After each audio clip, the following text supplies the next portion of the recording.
Dealers who offer below spot are dishonest. Okay, guys, so that's what we're talking about coming right up.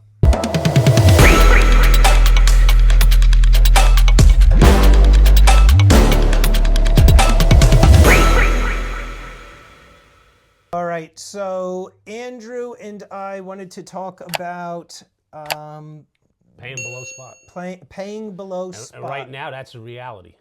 You know, that these dealers, myself, you included. I mean, we have a market that we go by. Right now, the market's calling for, low premiums. Yeah. You know. But before we talk about that, what spurred this conversation? So it was a comment on one of our videos. Right. Saying that, if you goes to a LCS and they offer you below spot, you're getting ripped off. Yes, and they're dishonest. I'd like to tell you, if you go right now to a local coin shop, it's way below spot. They're probably, I would imagine, $50 under. For gold. For gold. For gold. Silver, silver, I don't know. I don't know what the LCS pays. It depends on the LCS. You see me, I just offered $3 over for Silver Eagles. Yes. So those are pretty good. But generic bars and stuff like that, I would imagine 50 cents under. They got to at least be. You know? And it's not anyone being dishonest. It's just what the market calls for right now. If you would have sold it 6-8 months ago, you'd have a premium on every product you sold. Right. You know. Yeah. Premiums have definitely come down quite a bit.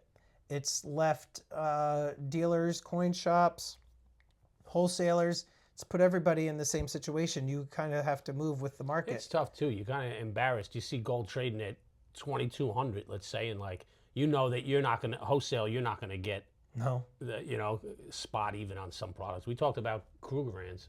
They were at minus $20 a couple of weeks ago. So you guys understand gold Krugerrands. Yeah, wholesalers willing to buy from us. From us in quantity. $20 below spot.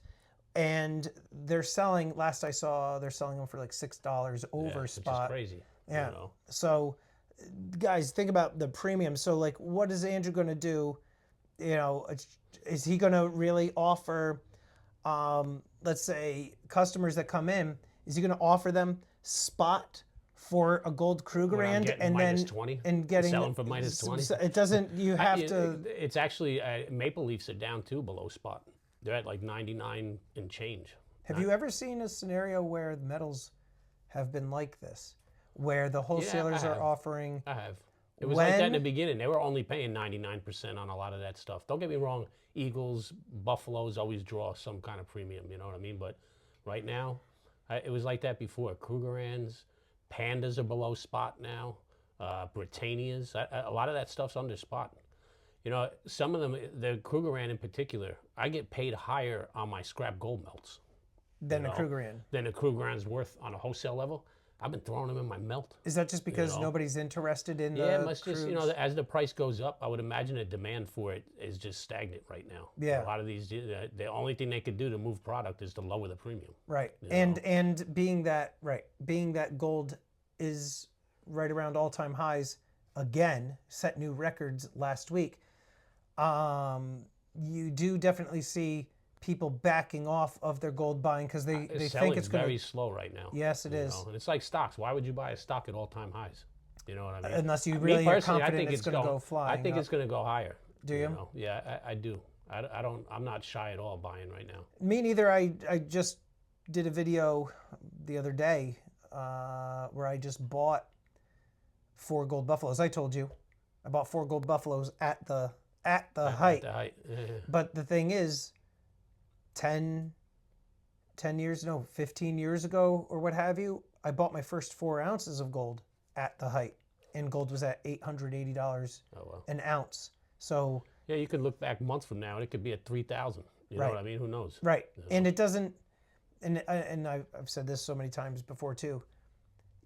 At least from my perspective, and I know others feel the same way, you're not really so concerned about things being at all-time highs when you're buying, as long as you've been buying all along. Right. Your cost average. Yeah. It's just the other people that have, like, they hear, oh, gold, and they're hearing about it for the first time and they decide to go out and just buy it. Right. Because that happened to a lot of people with silver back in, 2010, 2011. Silver's just not moving. And the premiums are down on that stuff too. Let's talk about that in the next episode. I want to talk about premiums on the other stuff. I want to talk about the silver on the next episode. That gives us something to talk about. It's rare when Andrew comes up with a the discussion topic. But the fact of the matter is, dealers aren't dishonest for offering below spot. If you don't like that a dealer offers you below spot, You don't have then to sell it, but you're going to go somewhere else. They're going to offer you this, you know, and if probably in around about the same number. right, you and know. if not, great. But you know, look, it is what it is. But it doesn't make somebody dishonest. They're going to offer you what they're going to offer you, and there's nothing dishonest about that. Spots at 2,200, I'm going to give you 2,180. That's just a fact. Right. You came in wanting, maybe you wanted spot.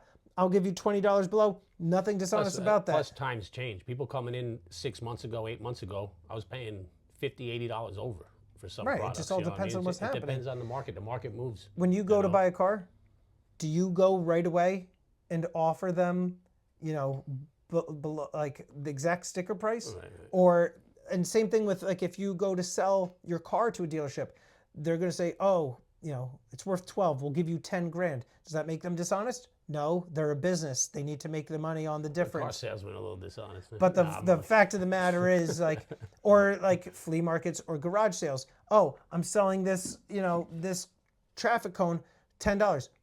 I'll give you $7 for it. Does that make you a dishonest person? You know what I'm saying? Right. It's ridiculous. Yeah, you know, I think it's just a psychological thing. They see the actual price on their app or the market, and like that's the number that they have in mind. Yes. You know? And they think, you know what, too, dealing with people on like a customer level, they have that money spent already. You know what I mean? They see $2,200.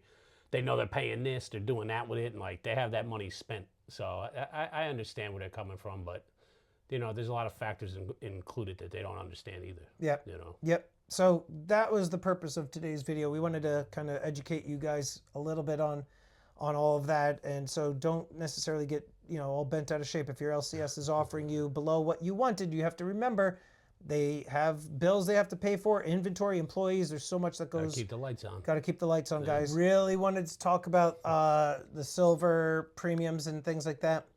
So, what is? The market's the same. You know what I mean? It's the lowest it's been in quite a while now. There's products. Man, I bought this week, even on a wholesale level, kilo bars, 100-ounce bars. They're all under spot. I just did a big purchase. I think I told you about it last week with somebody sold me 20 100-ounce Engelhard bars. I was at minus a quarter, you know, and got minus 5 cents when I sold it. So you made a 20-cent profit. $20 a bar. Per bar. Like, how many bars? 20. 20. 100-ounce bars. Oh, 100 ounce. Yeah. I thought it was 2,100 1-ounce bars. No, 2,100-ounce bars. But same thing. I sold them under spot. So is it? Would you? What, my math $20 is a bar. $20 a bar. Yeah. And you want 20? So $20 a bar. It's like splitting hairs. Yeah, I know. But that's the way the wholesale market is, unfortunately. So much volume. It's just like we talked about with gold, where you know the premiums you're even getting at, not, I shouldn't say premium, but the payout you're getting on a wholesale level is under spot also. You know, I think kilo bar. I just picked up a bunch of kilo bars. I think some of the suppliers are buying them at like minus 35 cents, minus 40 cents. They're going low, you know. Yeah. So you go into a local coin shop, and they, you know, a lot of them work with these suppliers also. They go on a sheet and say, hey, the company I'm going to sell these to is paying minus 35 cents. Where are they going to be at? Plus, you have to pay for the shipping. And you got to pay for shipping. And let me tell you something. So that eats heavy. Shipping silver is no joke. It's heavy. Try to ship 20 100-ounce Engelhard bars. You know what I mean? I wouldn't want to. It's not easy, you know. What do you end up doing? 5 to a box. It's a heavy box. It's a very heavy box. And, you know, a lot of this stuff's, God bless you, a lot of this stuff shipped overnight or second day, and, like, it's expensive. So then that eats into your profit margins, too. Yep. You know, you'd like to think a lot of the time you could buy it and keep it on hand and sell it to the public. But nobody's buying right now it's just anything that's been coming across my desk, I sell, you know, and you have to price it accordingly. If I have to offer under spot, believe me, it'll be the offer, you know what I mean? Now, the price of silver, too, like you were saying, how it's just been lagging, like nothing's happening. Yeah, it's crazy. Gold's at all-time highs, and silver's not even halfway at all-time highs. It's like right there. It doesn't make any sense at all. You know, you'd like to think, you know, a positive, you know, that it would catch up and say at least it would go up to $30. Right. Something, you know what I mean? But it's just not. Would you make the argument that this is further proof that you shouldn't really, decide whether or not you're buying or selling gold based on the price of the other metal? Yeah, you know what? Everybody that's buying silver right now tells me the same thing. They say, man, it's going to catch right up to gold and be at all-time highs, and I just don't see it happening right now. That'd have to be a significant move. Right. You talk about doubling its price. More, yeah, because right now it's at It's 24 and change. It's just under 48. 25. Yeah. It would have to double its price to catch up to where gold is, and I don't know. I just don't see it happening. But on the other hand, I have been reading a lot that the demand for it's like through the roof right now. Do you think that the demand is because the price of gold is so Yeah, high? I'm sure they expect it to catch up. Afford it, or do you think it's fear of missing out? Do you think? Yeah, I'm sure it's a factor of all of it.